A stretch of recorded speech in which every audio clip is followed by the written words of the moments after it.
Hello, welcome to Heathcote's online psychology open evening. We would have loved to have met you in person this year, but unfortunately due to circumstances we couldn't. And instead we've created this PowerPoint presentation which we hope you will find informative. My name is Miss Ayub and I'm one of the psychology teachers here at Heathcote, and I'll be taking you through this PowerPoint presentation, telling you all about what this course entails. What is psychology? Most people would say that psychology is one of the most interesting subjects out there. They talk about how they find psychology fascinating, and yet they're not quite sure what psychology is. So, psychology is the scientific study of the mind and how this dictates and influences our behaviour. In other words, you'll be learning all about how people behave and why they behave the way they do, what makes them tick. And what can we do with this information? Well, the whole point of psychology is to help people, because that's what we try to do. We try to learn about humans so that we can make a better society. We also hope that at the end of the 2 years, our students leave us with the tools to help themselves. They're able to think about what they're doing. They're able to change their behaviour so that they can optimise their potential.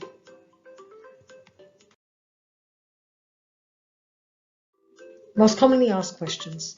Every year, every open evening, we're asked numerous questions about psychology, and here I thought I'd take you through some of the most commonly asked questions. The first one is, what can you do with A-level psychology?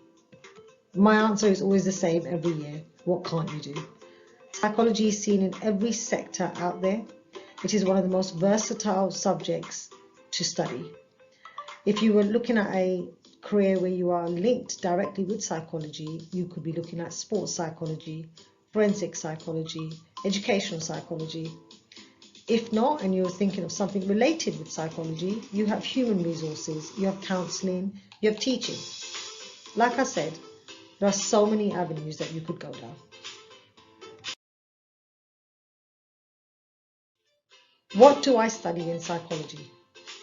Here at Heathcote, we've decided to study psychology over a period of 2 years. So it is a linear course, which means that in different years you'll be studying different topics. In year 12, you'll be starting with approaches. Here you learn about the way we define behaviour and the way we explain behaviour. We try to look at whether or not behaviour is innate or whether or not your behaviour is a result of learning. In social influence, you'll be looking at why people conform, why people obey, and how does one person manage to change the opinion of thousands. In attachment, you'll focus on babies. You'll look at how a baby attaches to its mother and whether or not this attachment will affect this child for the rest of its life. In memory, you'll be studying your short-term memory, your long-term memory, and you'll be looking at ways of improving memory, and whether or not this information can be helpful to the police force or not. At the end of the year 12, we look at psychopathology. In psychopathology, you'll be studying abnormal behaviour. What makes people normal? What makes them abnormal? And then you'll be focusing on phobias, depression and OCD. You'll be trying to explain why people develop such illnesses and how you could treat them. We also look at year 12 research methods. In year 12 research methods, you're looking at the scientific ways that you can study human behaviour. So you'll be focusing on experiments, how to conduct them, how to design them, and looking at all other methods there are out there to study human behaviour. In year 13, we start off by looking at issues and debates. You look at some of the biggest issues that there are in psychology. Are the studies culturally biased? Do we even look at other cultures when we are trying to define human behaviour? Are the studies deterministic? Do they allow for free will? Are people allowed to think independently? Are people out there who are individually different? You then go on to study biopsychology. Here you'll be looking at the brain. You'll be looking at neurons and synapses. You'll be looking at whether or not the right side of the brain affects the left side of the body and vice versa. We also go back to research methods. At this point, you'll be looking at the maths. You'll be looking at ways there are to look at studies to see whether or not they are significant and whether or not we can disprove a theory or prove it or not. In year 13, we also look at options. Options in psychology are 3 topics that we decide to teach. We start off with relationships, where you'll be looking at why people are attracted to the people they are, why they stay with them, why they leave them.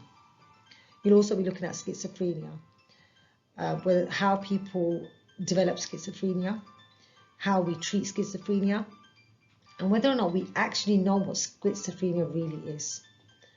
Finally, you'll be looking at aggression. Why are people aggressive? Why are men more aggressive than women? Is there a reason behind that? Is it just biology? Is it just testosterone?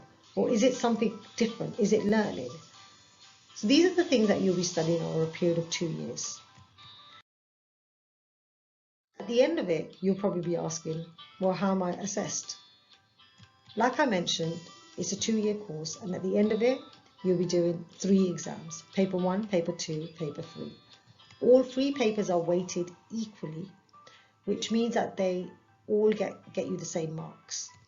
In each paper, you'll be covering a variety of topics, but what they all have in common is research methods. All 3 papers will be embedded with research method questions.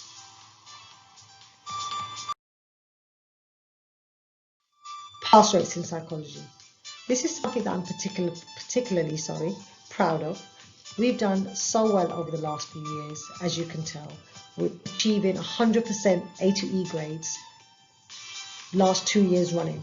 We've also had some great results with A stars and Bs, and our students have gone on to do amazing things.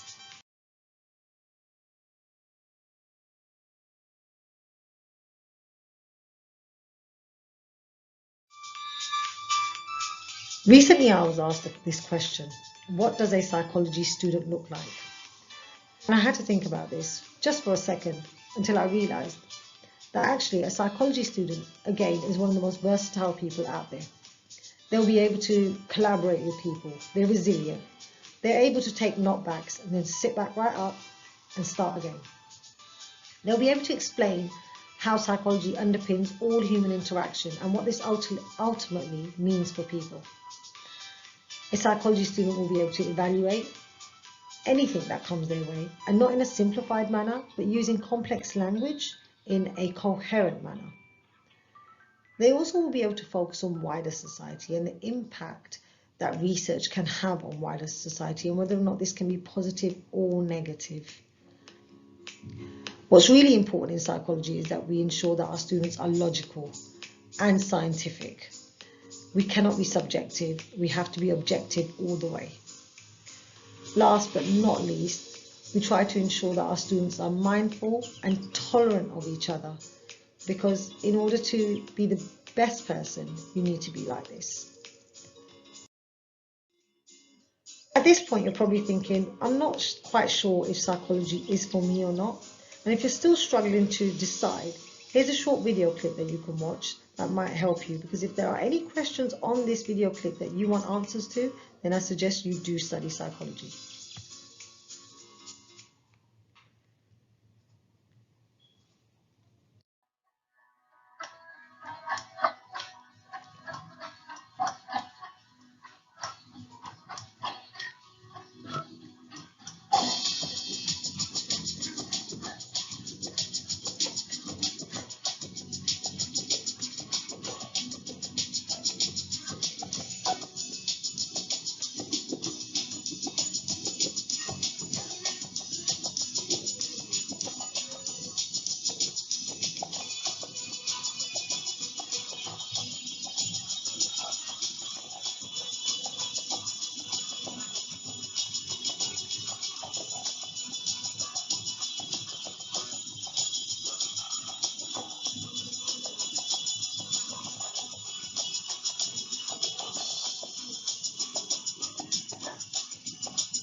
If you still have any questions and want further clarification about what the course entails, please feel free to email myself and Mr. Chevelu, who is the other psychology teacher, and will happily answer any questions that you may have. Finally, I thought I'd leave you with some quotes from our students, because who can tell you best about psychology than those who study it.